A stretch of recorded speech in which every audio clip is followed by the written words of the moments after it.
So it conflicted. They don't open for lunch. So it was. I couldn't get over there the way I wanted to when I wanted to. Because we had a dinner planned for the next week. So that was annoying. I wanted to take her in. It is, but for whatever reason they don't open until like 4 or 5:30.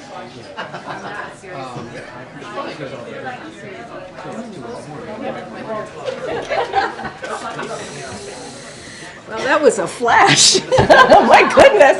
Is that a Polaroid? It is. Whoa. Taking us back. Okay. I think, is the mic okay? Yeah? Okay. All right, everybody. Happy Monday and good afternoon to everyone. Hope everyone got some rest after last night's Super Bowl. The president was able to catch some of the game, and on his behalf, I want to extend a big congratulations to the Kansas City Chiefs on their third Super Bowl win in just 5 seasons, and also congratulations to all the Swifties out there. The president looks forward to welcoming them back once again to the White House to celebrate their latest victory. As you know, it is a White House tradition. And so without ado, don't have anything much more. I know you guys are excited about that. We have the Admiral here, my colleague, John Kirby, who is here to discuss the visit of King Abdullah of Jordan and the latest on the Israeli hostages who were freed in Rafah, and also the Libido Corridor Private Sector Investment Forum. Admiral? Thank you so much. Good afternoon, everybody. As you know, the President is hosting King Abdullah here at the White House this afternoon. It's the 75th year of diplomatic relations between Jordan and the United States, and this meeting will help further strengthen our enduring bilateral relationship. During the meeting, President Biden and the King will discuss the ongoing situation in Gaza, of course, and efforts to help produce an enduring end to this conflict. They'll also discuss increasing humanitarian assistance into Gaza and a vision for a durable peace to include the viability of a two-state solution with Israel's security guaranteed. Now, before we get into questions, I just want to express how pleased we are to hear the news of 2 Israeli hostages freed last night by Israeli Defense Forces in Rafah. After 128 days, Fernando Simon Marion and Louis Har are now reunited with their families where they belong. That's where all the hostages belong, quite frankly. And so President Biden and his entire team is going to continue to work around the clock to ensure and to secure their release. We will spare no effort to do so, and that includes capitalizing on recent progress in negotiations with our counterparts in the region, and those negotiations are ongoing. Now, I've also seen reports that civilians were killed over the weekend in Rafah due to Israeli operations. I can't confirm those reports, but as we have said many times, the proper number of civilian casualties is 0. We don't want to see a single innocent civilian death, Israeli or Palestinian. But let me be clear, there can be no enduring end to this crisis until Hamas releases the men and women that they are holding hostage, all of them. Their release and a prolonged humanitarian pause is also essential for bringing critical relief to the innocent people of Gaza, who have absolutely nothing to do with the underlying conflict. And this remains our paramount objective. Now, as Karine teased, just a real quick note on Africa. Last Thursday, the United States, the government of Zambia, and the Africa Finance Corporation convened the Partnership for Global Infrastructure and Investment Libido Corridor Private Sector Investor Forum. Tried to say that 10 times. In Lusaka, Zambia. This was the first PGI investor forum held outside of the United States, bringing together more than 250 business and government leaders. With over $1 billion in U.S. and G7 financing, the corridor will ultimately connect Africans from western Angola to Tanzania and the Indian Ocean through rural bridges, upgraded 4G and 5G digital connectivity, increases in solar power, investing in agribusiness and food security, and the biggest rail investment in Africa in U.S. history. So very exciting. We're very, very pleased to be able to move this forward, this development project. And it's exciting, and we'll keep you posted. With that, we'll take some questions. Thanks, John. First up, congratulations are in order, I believe. Thanks. The President, yesterday's conversation with Prime Minister Netanyahu reiterated the U.S. opposition to expanded operations inside Rafah to root out Hamas's remaining battalions there. In your outline a few seconds ago about what the end stage Hamas has released, it's the remaining hostages to end the conflict. Does the U.S. believe that Hamas can remain in Rafah Is that an acceptable end game of, how are the Israelis, if they can't go into Rafah to remove Hamas, how are they supposed to get rid of Hamas from Gaza, which the U.S. has said is their end goal here? Oh, we never said that they can't go into Rafah to remove Hamas. Hamas remains a viable threat to the Israeli people, and the Israelis and the IDF absolutely are going to continue operations against their leadership and their infrastructure, as they should. We don't want to see another October 7th. What we said is we don't believe that it's advisable to go in a major way in Rafah without a proper, executable, effective, and credible plan for the safety of the more than 1 million Palestinians that are taking refuge in Rafah. They've left the north, and they certainly went south out of Khan Yunis to try to get out of the fighting. So Israel has an obligation to make sure that they can protect them. And related to the ceasefire hostage deal talks, yesterday a senior administration official says that a framework was nearly reached, but there were gaps remaining. I was hoping you can provide some clarification on what the remaining gaps are and which side of the conflict those gaps are. I'm sure you can understand. I'm not going to get into the details of the negotiations. We do believe, as I've said before, that there has been constructive progress towards trying to get a deal in place for an extended pause and getting all the hostages out. But it's not done, and nothing is really negotiated until everything is negotiated, and those conversations are ongoing now, and it would be really irresponsible for me to get into the details of it. Just lastly for me, you had said the U.S. response to the killing of the 3 American service members in Jordan would be phased over some time, a few days. Is it safe to say that the U.S. response at this point is concluded, or is it still ongoing? You have to wait and see. Thank you, John. Secretary Austin is back in the hospital. We wish him well, but he's had to cancel a trip this week to Europe and another gathering of the Ukraine Contact Group, which he could attend virtually if he wanted to. First off, has the President spoken to Secretary Austin since he was hospitalized? I'm not aware of any conversation between the two of them since this just happened yesterday. Does the President have any concerns that with his medical problems the Secretary can no longer serve? Not at all. There were conversations here last week, I know, about the President saying that Israel's moves into southern Gaza have been, quote, over the top. And there were suggestions that isn't necessarily something new. But that is a slightly more direct commentary on what they may or may not end up doing than we've heard from him in the past. And we normally hear from world leaders talking about what other world leaders are up to. Is he changing his rhetoric on this, given the concerns expressed by members of his party, especially those in swing state Michigan? I think the President's been pretty dang consistent almost from the very beginning, Ed. About saying it was over the top at the He's beginning. been very consistent, Ed, about our concerns over civilian casualties and damage to civilian infrastructure and the need for the Israeli Defense Forces to act with precision and deliberateness and due caution about taking innocent life. I mean, that is not a new position by this administration, certainly not a new position by the President. Was that what he expressed yesterday in their call? I'm not going to get beyond the readout. I think we offered you a pretty good summary of the things that they discussed. Thanks, Craig. John, over the weekend, satellite imagery emerged that indicates that Venezuelan military assets have been moved along their border with Guyana. Do you have a comment? We've obviously been monitoring this closely ourselves. Our assessment is that whatever military movements there have been by Venezuela have been of a small nature and size and scale and scope. We see no indication that there's about to be hostilities or that the Venezuelan military would be capable of conducting any significant military activities there. We continue to urge a peaceful resolution to this, and obviously we're going to continue to watch it closely. I would remind that anything that we're doing down in Guyana or in that area is done purely for defensive purposes. And on Haiti, the administration is convening a meeting, including the Kenyans. That's right. Starting today, I understand. Starting today and tomorrow, yeah. What's the goal of that meeting, and when would you like to see this force deployed? Well, we think there's certainly a significant need for a multinational security force of some kind down there to help protect the people of Haiti. You're right, there are discussions going on, started today, will go on again tomorrow over at Fort McNair here in town. So we're glad to host them, look forward to seeing where we can get, but the idea really is to start to set out the general parameters of what that multinational security force could look like and how it would operate. entry-level discussion. I have no doubt that there will be follow-on discussions as appropriate. John, on the Jordanian meeting today, the Jordanians previewed the King's visit here as an effort to gather support for an immediate ceasefire in Gaza.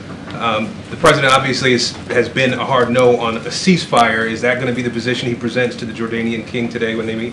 Well, let's let the conversation happen before we get ahead of it. We have been very consistent that we don't support a general ceasefire at this time, which is, again, a ceasefire that would lead to both sides laying down arms permanently and ending the war. Now, we want to see the war end as soon as possible, and we believe one of the first steps that's critical to doing that is a humanitarian pause, an extended pause, that longer than what we saw back in November of a week, that would allow us to get all the hostages out, get more aid and assistance in, and then hopefully lead to discussions that could get us closer to an end to the conflict. Oh, thanks, Corinne. Thanks, Admiral. So President Biden had told Israel's Prime Minister Netanyahu that any potential ground invasion in Rafah should not happen without a plan to protect civilians there. Is the president confident that this message is getting through to Netanyahu, and where are these civilians supposed to go? So much of the infrastructure has already been destroyed in Gaza. He's confident that our Israeli counterparts understand our concerns. We've made them privately, we've made them publicly. I won't speak for the Israelis or what they may or may not do, but they've heard loud and clear our concerns about where the civilians that the civilians need to be protected. I can't tell you here talking, Selena, what that would look like, but we hope and expect that our Israeli counterparts will factor in the safety of those civilians appropriately as they consider future operations down in Rafah. So what could that look like given the situation? I can't get ahead of where we are right now. That's really going to be a question for the Israeli Defense Forces. They know and they understand our concerns. And Israel's Prime Minister told ABC News, without presenting evidence, that Israel's military has killed more Hamas fighters than civilians. What is the U.S. assessment of that? Do you agree with what Netanyahu told us? We don't have an independent assessment of those figures. And just lastly, what is the White House reaction to Trump saying he would encourage Russia to attack NATO allies if they don't contribute enough towards defense spending? What is the message that not only sends to the world, but especially to U.S. allies? Well, now, I'm going to be careful. I can't talk about things that have been said on the campaign trail. All I can tell you is that under this particular president, President Biden, as Commander-in-Chief, NATO is now more relevant, stronger, bigger than it's ever been before. And he has really prioritized our network of alliances and partnerships around the world. And, of course, NATO is right at the forefront of that when it comes to the security environment on the continent of Europe. And that's what the American president ought to be about.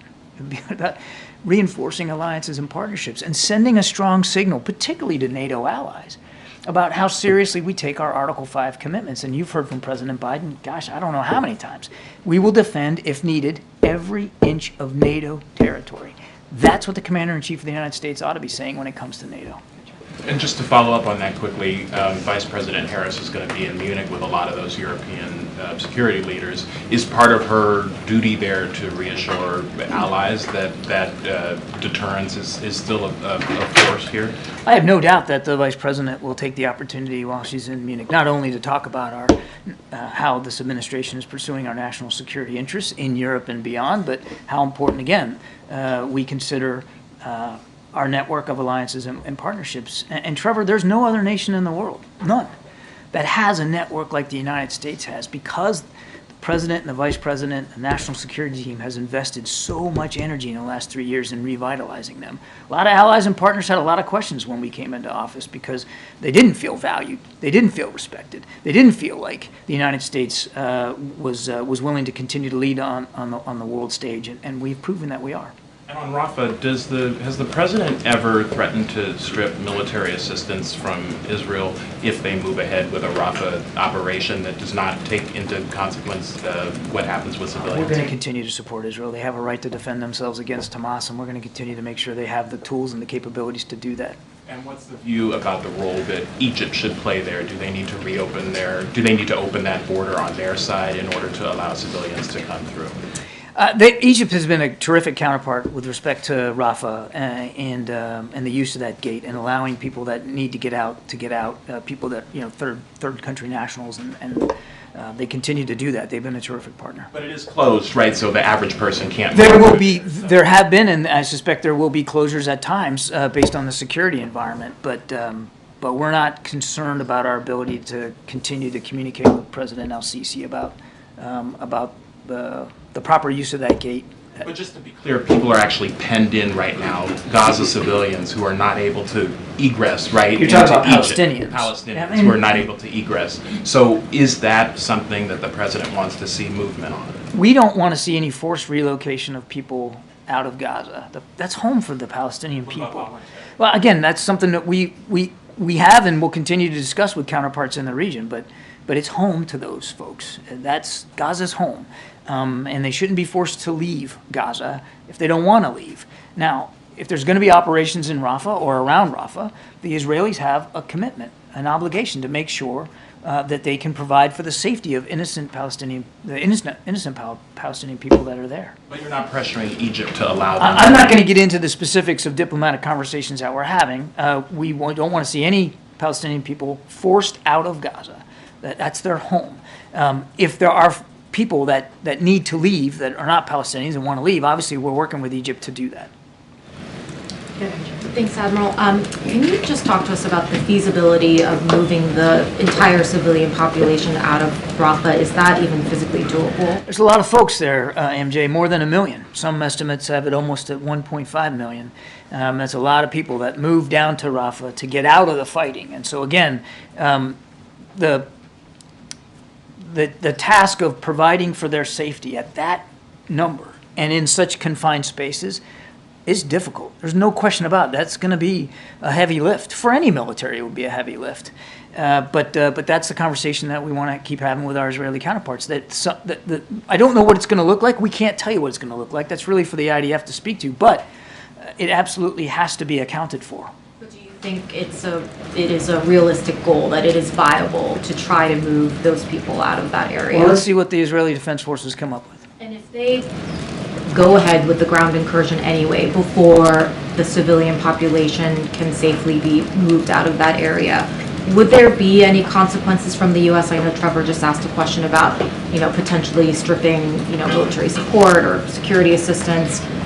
What would the consequence be for Israel if they went ahead and did that anyway? I don't want to get into hypotheticals on that. We've been very clear with our Israeli counterparts privately and publicly about what our expectations are for the treatment of the innocent people that are down there near Rafah. And we're going to continue to, as I mentioned to Trevor, we're going to continue to support Israel. They have a right and a responsibility to go after Hamas. We're going to make sure that they can continue to do that. But as from the very beginning, we want to make sure that they do that in a way that fully accounts for the preservation of innocent life and civilian infrastructure. And just since the president is about to meet with a close ally that publicly supports a ceasefire in Gaza, can you just talk to us about whether the president's thinking on that has evolved at all? Is he a little bit closer to potentially supporting that publicly than, say, a month ago? Has his thinking on that evolved at all? We haven't changed in terms of our desire to see an extended pause so that we can get all the hostages home with their families where they belong, so we can get additional security assistance in, and we can see a reduction in the violence. We are still focused on trying to get an extended humanitarian pause. I'm asking about a permanent pause. I know what you're asking. What I'm saying is we support and continue to support an extended humanitarian pause. Thanks, Grant. Thanks, John. You talk, I know you can't give specifics about consequences, but would the United States policy change under any circumstances? You talk about an obligation to protect civilians. The president has talked about over-the-top, indiscriminate bombings. Is there anything, would there be any consequences? Would the U.S. policy change, or is it support no matter what? I just won't get ahead of where we are right now, and I'm certainly not to engage hypotheticals. We want to make sure Israel can continue to defend itself. We want to make sure that humanitarian assistance continues to flow to the people of Gaza, and by no means has there been enough. There needs to be more. And we want to get all those hostages home.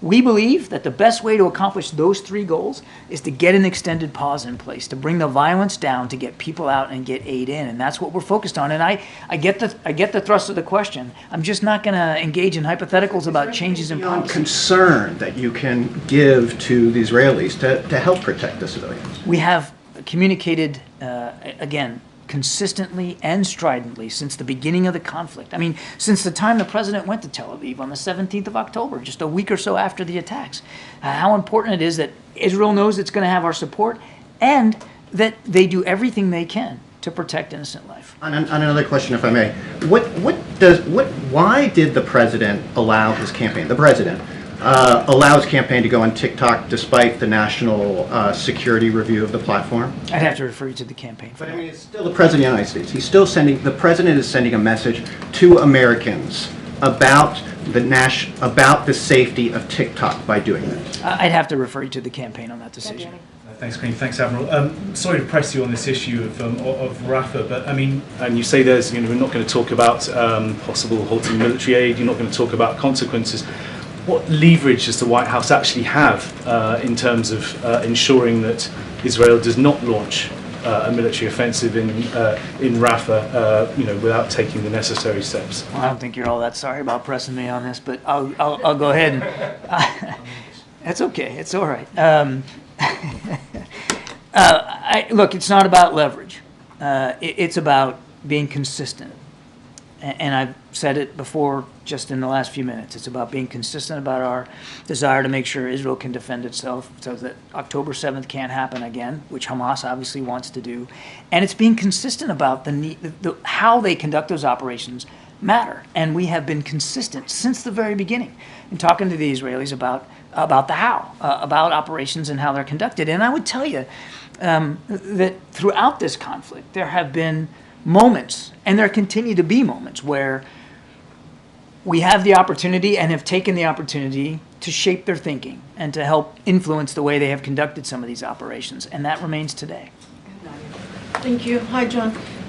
You referenced the release of 2 hostages, but also there is reports that in the process of this special operation, 3 hostages were killed, along with 100 Palestinians, including women and children. Also, Egypt threatened to withdraw from the Camp David agreement if Israel invaded Rafah. So how does the White House navigate this rather complex picture?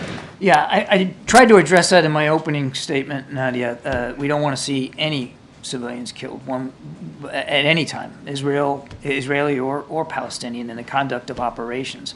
The right number is 0. And so while we're very glad that 2 hostages are now back with their families where they belong, we certainly mourn any loss of innocent life as a result of those operations. And it just underscores, I think, a couple of things. One, and again, I can't validate the numbers. I've seen the reports, but I can't confirm them.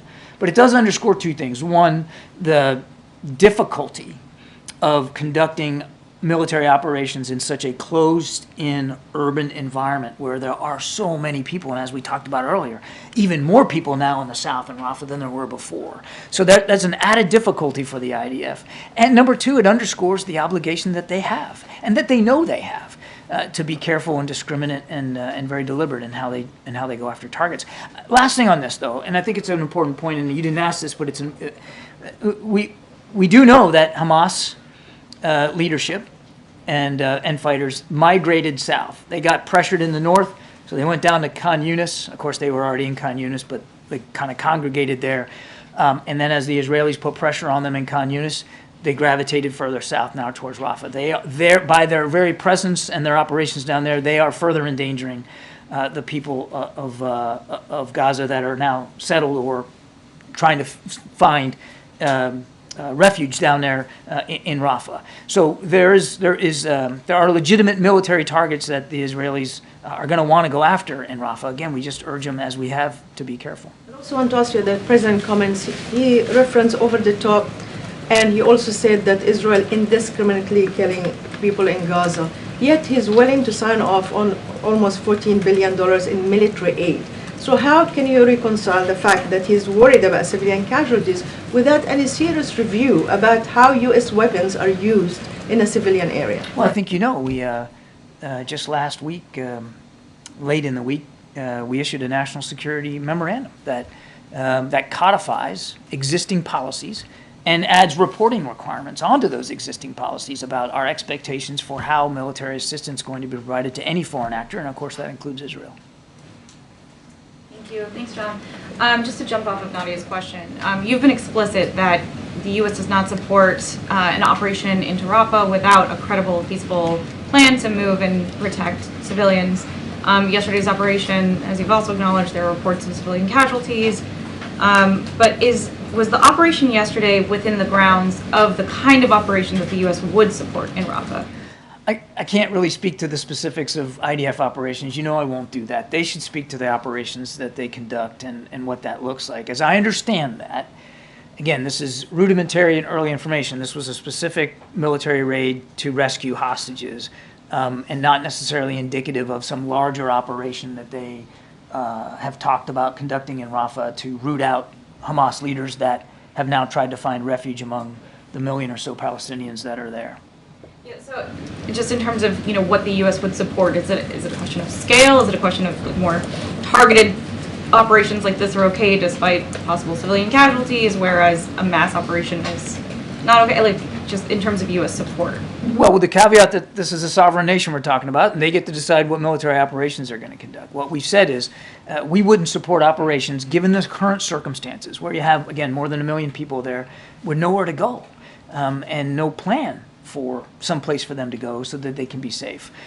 So we look forward to continuing talking to our Israeli counterparts about what that could look like. Thanks so much. John, on TikTok, can you explain what are the national security concerns that the administration has about TikTok? As you know, it's not approved for use on government devices, and that remains the case today. And I think, again, I don't want to get into too much of the national security technical reasons behind that, but it does have to do with concerns about the preservation of data and the potential misuse of that data and privacy information by foreign actors. I think that's as far as I can go. It's wise for people to use TikTok? Again, that's not something that I'm qualified to say from the National Security Council. All I can tell you is it's banned on U.S. government devices, and we follow that guidance. So yesterday was the second anniversary of the Biden-Harris administration, the Indo-Pacific strategy. We have a statement from the NSC, but I'm just wondering how you see the progress so far. Are you satisfied with the progress? I think we've made a lot of progress. I mean, we've initiated AUKUS, and that process is moving along on schedule to get Australia a nuclear-powered submarine capability. We've elevated the Quad, the Indo-Pacific Quad. We've upgraded our relationships with Vietnam, with Indonesia, and with ASEAN.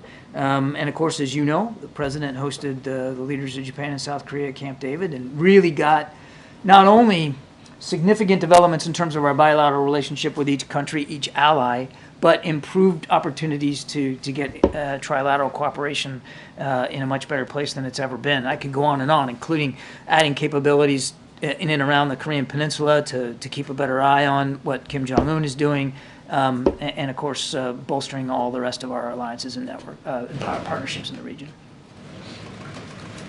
Does the U.S. believe that all of the remaining hostages are being held in Rafah? And if so, given that that would include Americans, are there requests by U.S. officials to the Israelis for any assurances for protection of those hostages? We sadly don't have a whole lot of specific information about where each of the hostages are, who's holding them, and in what condition they might be. And sadly, we have to accept the possibility that some of them are no longer alive. We just don't have terrific granularity on that. We are in constant conversations with our Israeli counterparts about what they know. Certainly, we remain in touch with the families of the American hostages. I think Jake Sullivan just met with them a week or so ago. We'll maintain constant touch with them and try to get as much information as we can. But obviously, the whole reason we're trying to get this deal in place is so that you can provide for the safe and secure passage of hostages out. Yes, it's true, and we're glad that 2 hostages were rescued, but by and large, the greatest number of hostages safely released were done through a hostage deal, right? A pause in the fighting where they were able to go, and that's why we're putting so much effort into these current negotiations. We believe that's the best way to get hostages in greater numbers out safely.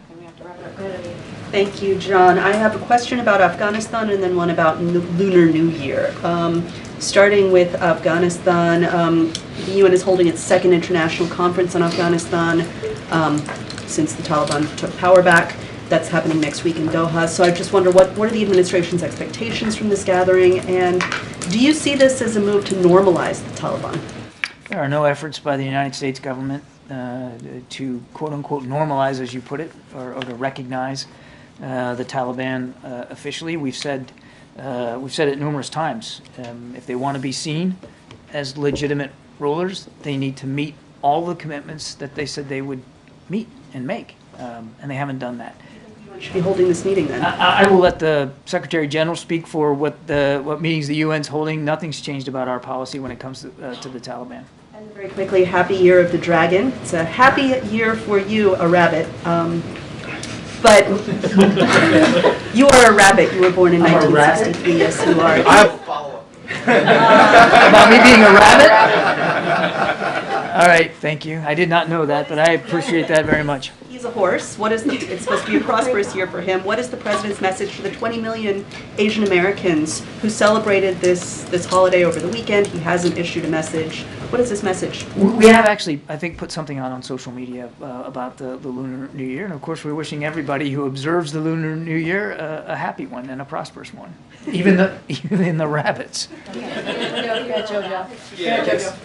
Admiral, I wanted to clarify the position on TikTok. So the administration still has concerns, security concerns about TikTok, even though the campaign has now joined it? Again, I cannot speak, nor will I speak for the campaign. I can't do that or their decisions. Nothing's changed about the national security concerns from the NSC's perspective about the use of TikTok on government devices. That policy is still in place. But surely there must have been some conversation between the White House here and the campaign on whether it was appropriate for the campaign to use it. I can't speak to that. Jackie, last one. Thank you, Corinne. John, just following up on this TikTok stuff. Is the CFIUS review still happening? I'd have to refer you to CFIUS. I'm not in a position to confirm one way or another what they're looking at. So is the administration still weighing a ban on TikTok?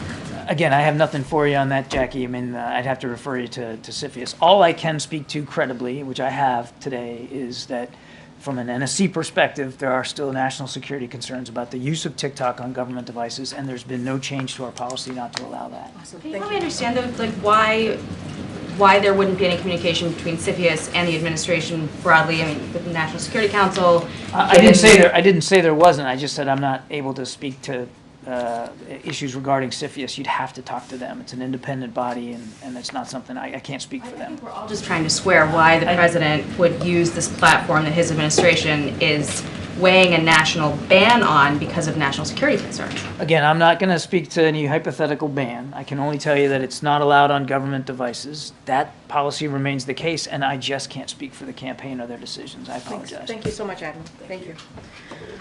All right. Go ahead, Zeke. It's great. Just another round of that TikTok question. Are you aware of any communication between the Biden campaign and anyone who works in the White House about the president joining TikTok? Look, I can't speak to any conversations on specifically on TikTok. We got to be really careful. The campaign 2024 can't. No, hold on. So we're not going to comment on any specifics, and so certainly we would defer to the campaign on any strategy. The CFIUS process is separate and not going to get ahead of what we're going to say here. And I would say that the administration is on record for supporting the Restrict Act, as you all know, something that came up last year, and it's a bipartisan bill, and it is indeed tailored and risk-based approach so we can protect Americans' freedom of speech, and that's what matters. As you know, there are folks here who are commissioned officers who certain people are allowed to have conversation with the campaign, but I can't speak to any specific conversations that are happening about this particular issue.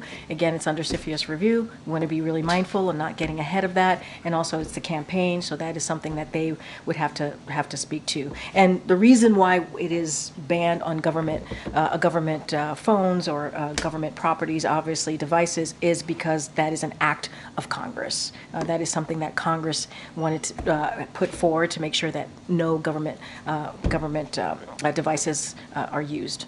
Were you aware before the campaign posted that TikTok? Okay. No, I am very, very careful as the White House press secretary. I have to. I'm in a different kind of in a different box than most, and so I do not communicate with the campaign on any strategy or anything like that. And so I'm just very, very mindful of that. I did not know. I knew as you all did. And then a few follow-ups on the special counsel's report last week.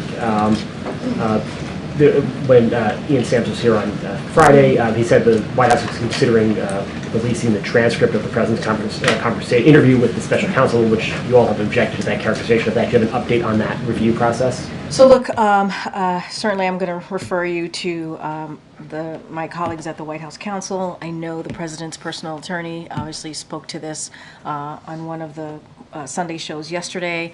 So I know they're been responsive. The team here have been responsive to those specific questions. I just don't have anything to share. Also, there's discussion about the president's ordering the creation of a task force to change policies around the handling of classified information in a presidential transition. Do you have any updates on when the president will create that task force? So I don't have any updates on that particular question about the task force. The president's personal notes from his time as vice president were among those items that were reviewed by the special counsel and the interagency and found to contain classified, in some cases, highly classified information. Does the president still keep a diary and notebooks now? Look, that particular question, obviously, the White House counsel would be able to speak to more directly, but I do want to remind everyone that this was a 15-month investigation, and I think the outcome of that investigation, obviously, as it's stated, is that the special counsel has not found nothing to prosecute, and I think that's important to note. Anything beyond that, any specific questions about diary or anything like that, I would have to refer you to the White House counsel. Lastly, when the president hosts the King later, they're going to be making statements. Why isn't the president, and given all of these questions about the special counsel and otherwise, why is he taking questions? I mean, look, let's be clear. The day that the special counsel report came out, the president came out in the evening and took and made a statement and took questions. He wanted to make sure that you all heard from him directly. And so I want to be really, let's not forget that did occur on the day that the report came out. Look, the president is looking forward to welcoming the King Abdullah, to the White House.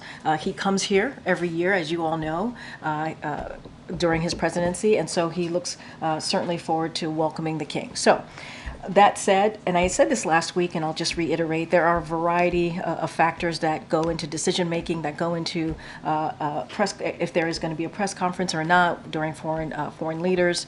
It depends on those conversations that we have with the foreign leaders and how that works out. Look, you're going to hear from the president. You're going to hear from the King later today around 4 o'clock. I think that's important. You hear directly from them. There's just not a press conference component to this. Not every trip, not every visit with a foreign leader has a press conference component. As I stated, King Abdullah has been here almost every year during this president's tenure, and that has not been the case. 2+2 has not been the case. I want to follow up on that real quick because you mentioned that on Friday, the German chancellor gave a press conference across the street in Lafayette Park. It seems the White House here is the roadblock. Look, that is something for the German chancellor to speak to as to their government, why they chose to do that. I can't speak to that. There are two, obviously, when a foreign leader comes, there are two governments that have this discussion. They go through the process of what they want that trip to look like when they're here at the White House, and there are different various factors that play into that. And so every trip is different. Every trip is different. And with this particular trip, King Abdullah, every time he's been here, there has not been a 2+2. So that I would remind you all of that as well. Thanks, Karine. A new ABC News Ipsos poll shows that 86% of Americans think Biden is too old to serve another term. That is a higher percentage than what we found in a previous poll in September. So clearly polling shows this is a persistent issue. What is the White House strategy to try and change that perception? So look, we're going to continue to lead on leadership, right? We're going to continue to focus on what this president has been able to get done, what the president has been able to get done on behalf of the American people. And look, I'll quote a little bit of what the First Lady said, I think incredibly well, just a couple days ago. President Biden does more in 1 hour than most people do in a day. His age with experience and expertise is an incredible asset, and he proves it every day. And that's what we believe. We believe that his age and his experience, because he was a senator, because he was obviously vice president, because he has these long, long decades of relationships with leaders, obviously across the globe, and what he's been able to do, that's what we're going to lean into. That's what we're going to speak to. We're going to speak to how he turned the economy back on its feet. We're going to speak to the 14.8 million jobs that he was able to create, how unemployment is at under 4%, how he's able to beat Big Pharma because Medicare can now negotiate and lower costs for the American people. That's what we're going to focus on, and I think that's the most important thing at this moment, at this time, is delivering for the American people and continuing to do that. And bouncing off of the previous question, the numbers show that President Biden has engaged in about 33 news conferences. Compare that to Obama's 66 and Donald Trump's 52 by this time in their presidencies.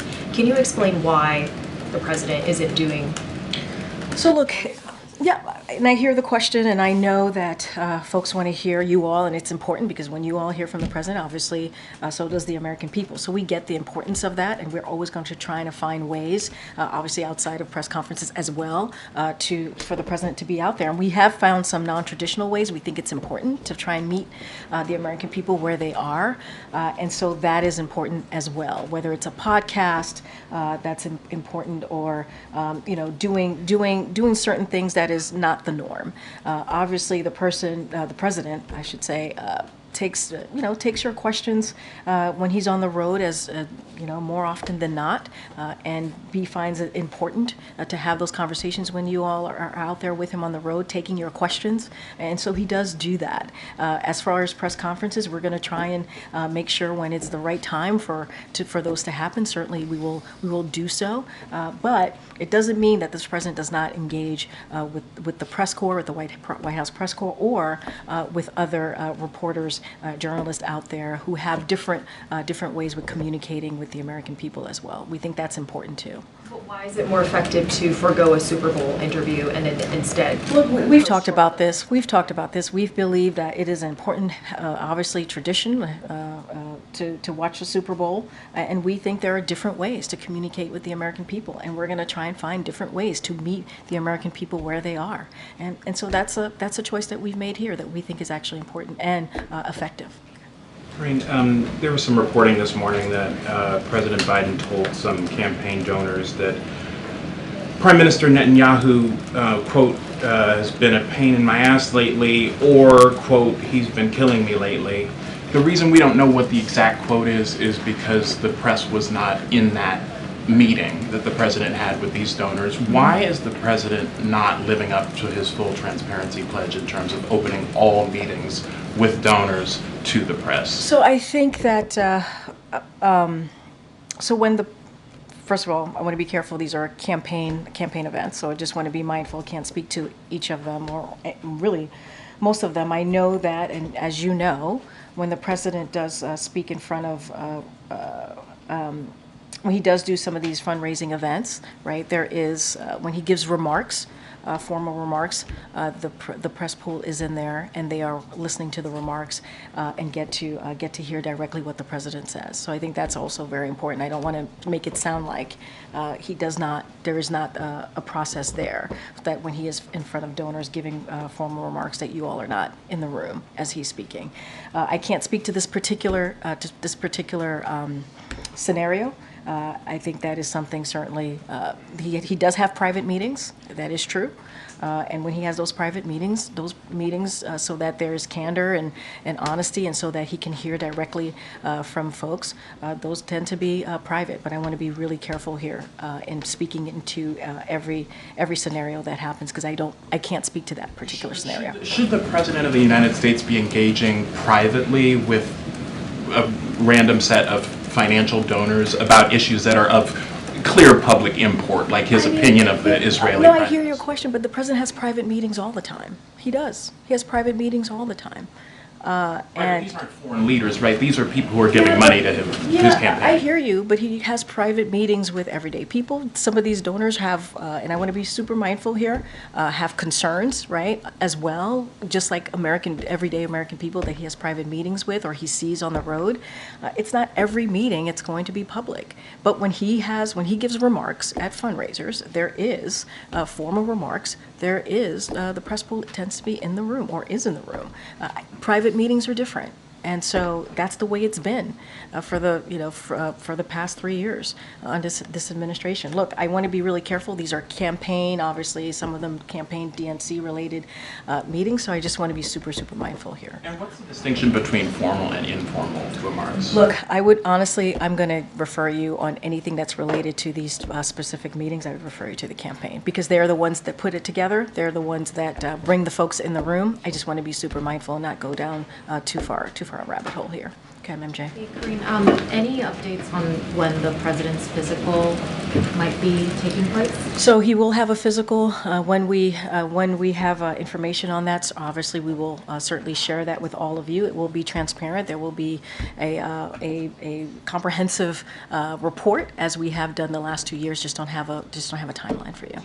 Plan on the press getting a heads up before the physical happens, or will we find out once it has taken place? We're going to do it the way that we've done it the last 2 years. It's not going to be anything different. So the way that we've approached this the last 2 years will be the same way that we do this this third year. Does the White House think that the idea of the president taking a cognition test, a cognitive test, as a part of this physical is a legitimate idea, particularly just on the heels of the special counsel report, more polling, as my colleague Selena just mentioned, showing that many American people have concerns about that? Look, I got this question last week as well, and I'm just going to say what Dr. O'Connor, it's kind of what he said to me about a year ago when the report came out last year, obviously on his physical, which is the president proves every day how he operates, how he thinks, right? But by dealing with world leaders, by making really difficult decisions on behalf of the American people, whether it's domestic, whether it's national security. And so he shows it every day on how he thinks, how he operates. And so that is how the Dr. O'Connor sees it, and that's how I'm going to leave it. What do you think about the idea of taking that kind of a test? I mean, look, and I talked about this last week too on I believe, on Friday. I have known this president since 2009. He is not just my boss, he's also a mentor to me. And I spent sometimes countless hours with him, whether it's in the Oval Office, whether it's on the road. And I believe, for me, you're asking me my personal opinion, he is sharp. He is on top of things. When we have meetings with him, with his staff, he's constantly pushing us, trying to get more information. And so that has been my experience with this president. Anything else outside of that, I just shared with you what Dr. O'Connor said to me, and so I'll just leave it there. Thanks, Corinne. No, you're not going to comment on the campaign or its decisions, but does the White House believe that TikTok is giving Americans, especially younger Americans, false perceptions about President Biden and his broader agenda? Look, I'm going to be really careful about speaking to TikTok specifically because there is a CFIUS review. They're in an independent body, and they are going to move forward with whatever they decide to do, and so don't want to step into that. Obviously, more broadly, as it relates to social media platforms, we've always said there is misinformation, disinformation out there that we have to try and combat, and so we've always been very clear. We've always been concerned about our young people and the misinformation, disinformation that they're getting, and how that's affecting their lives. That is a concern that we have, and we've talked about that very explicitly, very clearly. As it relates to TikTok, going to be really careful because of that CFIUS review, and so just want to be super, super mindful. Obviously, just not going to comment on specific cases. Separately, the Senate is on track to pass the National Security Supplemental this week. Still not clear if Speaker Johnson's going to bring that up for a vote in the House. Does the president plan to have any outreach with House Republican leadership to try to get that across the finish line? So look, you know how important the president thinks it is to get that very all-important funding, security assistance to Ukraine, obviously Israel, Indo-Pacific. We've been very clear about that. Obviously, we had this really careful, strategic conversations as well with Senate Republicans and Democrats for the past couple of months for the border security, because we believe that entire package was important. But obviously, Republicans specifically in the House got in the way and would not move that forward. And it's unfortunate because that is the way we believe we would have been able to deal with policy issues and funding issues as it relates to the border, the challenges at the border, and also immigration. So look, we are in constant communication. The team here, the Office of Legislative Affairs, and other White House officials are in constant communication, obviously with the leadership on both sides of chamber. In each chamber to try and figure out how we're going to move forward, how we're going to make sure that this all-important funding gets out there. And so conversations are going to continue. We are obviously, what we wanted to see is the border security component, negotiation piece of that to be included, but we are where we are, and we believe it's important. It's important to move forward. But would the president get directly involved in those conversations? I don't have any conversations to read out. Obviously, he tends to have private conversations. We don't read out every conversation. He has relationships with folks in Congress, but his Office of Legislative Affairs and other White House officials are in regular touch with congressional leadership, and they also keep the president updated as well, which is important. Okay. Thanks. Just two things. The first, on the guidance we got for the week, there were public events for the president today and on Friday. I was hoping you might be able to give us a sense on Tuesday, Wednesday, Thursday, as you make the case that the president has a lot of vigor and is doing a lot of things. what is So let me just talk about Friday a little bit, because I think I know that an advisory went out over the weekend about East Palestine. All of you know that he's going to be going to East Palestine on Friday. He's going to be traveling there, and it's because of the invitation that he received from the mayor. So it's going to be really important. And while the president's on the ground, he'll get a briefing on the ongoing response and speak to the administration's work to keep Norfolk Suffolk accountable, which is incredibly important, and support the community as it moves forward. He also has heard loud and clear from the folks in East Palestine that they don't want to be defined by an event, and so he'll speak to the administration's work to deliver on the needs for family businesses that are affected. And let's not forget there is the Bipartisan Railway Safety Act that he's going to continue to call on Congress to move forward on. So that is going to be a really important trip. You are correct about that. The president will be out there meeting directly with the American people. I don't have anything yet for tomorrow, Wednesday, or Thursday. Obviously, when things move or we have something to share, we'll certainly put that out there on the daily guidance. And obviously, there's some movement happening in Congress as well that we're keeping a close eye on. And so once we have more to share, we'll have more to share on that. And then secondly, you started the briefing by wishing congratulations to the Kansas City Chiefs as well as to all the Swifties out there. I'm wondering, when the Chiefs are invited to the White House, does the White House intend to also invite Taylor Swift? That's going to be up to the Chiefs and obviously their decision to figure out who's going to come with them when they come. And as you know, it's a White House tradition. I can't speak to attendance and who will be here, but we look forward. We look forward to having them here, and obviously we congratulate them on a great win. Okay, Annie. Thanks so much. You talked a lot about how, and the president says this too, that people should watch him when there are questions about his age. And the issue seems to be that they are watching him in public events, in some press conferences, and are coming to this conclusion, many of them, that he's too old. So what I'm wondering is he behaving differently behind closed doors? Because we don't get to see that at all. And do you see, and when you interact with him privately, is there kind of a different sort of level of vigor that is perhaps not as visible when we're all seeing him publicly? So let me just first say, and I was on the swing with him recently, right? He went to Wisconsin, he went to Michigan, he went to California, he went to Vegas, and he's going to go to Ohio later this week. And so he visited small businesses, and he met with people on the road, obviously, and spent hours with them. So folks have seen him, and you all have seen him yourselves as you cover this president. And so you see him interact, you see him engage. And even when he was in Vegas, he took some questions that you all had and that and answer. He tends to answer them in a light way, a funny way, and is sharp with his answers to some of you about that. And so look, and he's also meeting with world leaders. He did that with the German Chancellor. He's obviously going to do this today with King Abdullah. And I spoke already about my experience with him. And just to answer your question, I've spent countless hours with this president, whether in the Oval Office or on the road. And I have to say, he's sharp, he's engaged, he pushes us for information. Like emails at like 2 o'clock in the morning, or is there any sort of I mean, look, I think it's sort of like a finer point on what it is exactly that like you see that somehow isn't coming across to the rest of the American people. Look, I think the fact that when he meets with his team, when he meets with staff, he is, as I said, incredibly engaged. As I said, very sharp, and ask us back and forth. We go back and forth on whatever information, whatever is maybe the news of the day that's on his mind, and it happens very often. Yeah. And so that's my experience with him. But you all see him on the road.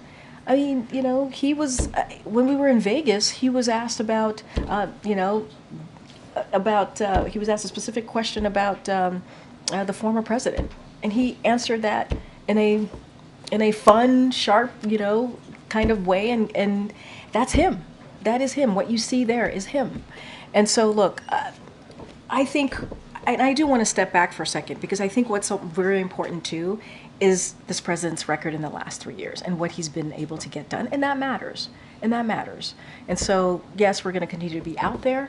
The president's going to continue to do everything that he can to speak directly to the American people, and we believe that is what's important here. Getting that work done, continuing to move forward in an impressive record in the last 3 years, especially for any modern president, whether it's dealing with infrastructure, whether it's dealing with beating big pharma, whether it's getting the economy back on its feet. All of these things are important. Let's not forget what's going on outside of this country, what's going on in Ukraine, what's going on in the Middle East. This is something that the president has been able to do in a pretty effective way. And then just to follow up quickly on Matt's question, when Super Bowl teams are invited to the White House, do they typically have a +1? Actually, that's a good question. I can't answer that right now. But look, we are looking forward to having them here, the Chiefs, and it was a great win, and just like we do in every. It's a White House tradition to have the winners of the Super Bowl here, and so we're looking forward to it. Okay, I haven't called any yet. Okay. Is the White House doing anything to move the stalled child and biz tax bill in the Senate? Say that one more time. Is the White House doing anything to move forward the stalled child and biz tax bill in the Senate? So, as you know, the president supports that bipartisan legislation. We've talked about it in here before. There's always conversations that we're having with congressional leadership and staff on obviously important pieces of legislation that matters to the American people. I don't have anything to read out, but obviously we're in support of that particular legislation. Okay. Yeah, thanks. Shrinkflation and the president's video from this weekend in inflation. So, thanks, Green, by the way. The president is blaming companies again now, it seems, for inflation. And based on his policies, though, does the president accept any responsibility for where prices are since he came into office? So a couple of things. Look, we understand how grocery prices are a major concern for hardworking families. We get it. We get that there are the prices are still kind of hurting Americans. But what we've seen is that prices have gone down for eggs, for milk, for seafood, and that's important. They're lower than they were a year ago, and we know that's not enough. And so what the president has continuously done, and you see this in this video that you're speaking of, he's called on large corporations to pass their savings onto hardworking Americans. That's what we're doing, and I think that's important that this president sees that. And then in shrinkflation, for folks who are watching doesn't quite know what that is, what we're seeing is the size of a product gets smaller even as the prices stays the same, and that shouldn't be. And so the president's going to call that, and it's and what you're seeing, it's giving families less for their bang, for their buck, if you think about that. And so the president has said, and I quote, he's tired of seeing the American people being played for suckers, and that is something he's not going to allow. But as it relates to as it relates to what the president's going to continue to do. He's going to continue to do everything that he can to lower costs for the American people, and you've seen him do that. And on his doctor, when can we talk to the president's doctor, and how come he hasn't been, or they haven't been asked to come out here and talk with us, given the Her report that challenges the president's mental fitness? So look, just to speak to the Her report really, really quickly. Special Counsel Her is, as far as I remember, is obviously a Republican, a prosecutor. He's not a medical doctor. He's just not. It's not for him to speak to. It's just not. And you've heard from over the past couple of days since the report has been out, you've heard from legal experts from across the ideological spectrum, even a former attorney general, and he says, and they have come out to say that the stuff in this report that is capturing all of your attention right now is just wrong. It's flatly wrong. It is inappropriate. It is gratuitous. And so going to leave that there, and it is obviously up for a medical doctor to decide on that. But look, I have said the medical doctor, the president's doctor, is going to do a physical. He's going to, and he has always put forth in the last 2 years a detailed memo on the president's obviously medical physical, and so I'm just going to leave it there. I don't have anything else to add. Go ahead, Jared. Just curious to sort of follow up and get some clarity. If these transcripts were released, who makes that decision? Is that the counsel's office? I don't have anything else to share. That's something that the councils could speak to. They've been answering those questions for the past couple of days. They have to speak to that. Has President Biden expressed the desire to have the full transcripts released? You have to speak to the council. They've been answering these questions for the past couple of days of incoming on this particular question on the transcript. They have to speak to that. Go ahead, Brian. Thanks a lot. As you know, at the beginning of March, the funding for the government runs out. What's the president been doing to avoid a government shutdown and make sure that the funding is going to be there at the beginning of March to fund important programs like WIC and SNAP? Yeah, the president thinks that those programs should be funded. The president thinks that Congress should do their jobs and do the basic part of their jobs and fund these incredibly important programs that the American family believe in or need just to survive. And so that's what the president wants to see Congress get to it, do their job, and make sure that the government does not shut down. He did his job. The president did his job a couple months ago, back in the spring of actually last year, not even a couple of months ago, and brokered a deal with Congress, both the House and the Senate, to get a bipartisan deal forward to make sure that this is during the deficit, remember, and the debt ceiling. And so he brokered that deal. It became law because 2/3 of the House Republicans voted for it. It got a bipartisan support in the Senate. And that was the deal that he brokered. Now Congress needs to get there to get this done. Has he designated a negotiating team that he wants involved in the White House? We negotiated on this, Brian. We did. We negotiated on this. 2/3 of House Republicans voted for it, a bipartisan support from the Senate, and Congress should do their basic job, which is keep the government open and make sure these very important programs that you just listed out gets funded. All right, guys, we'll see you tomorrow. Thanks.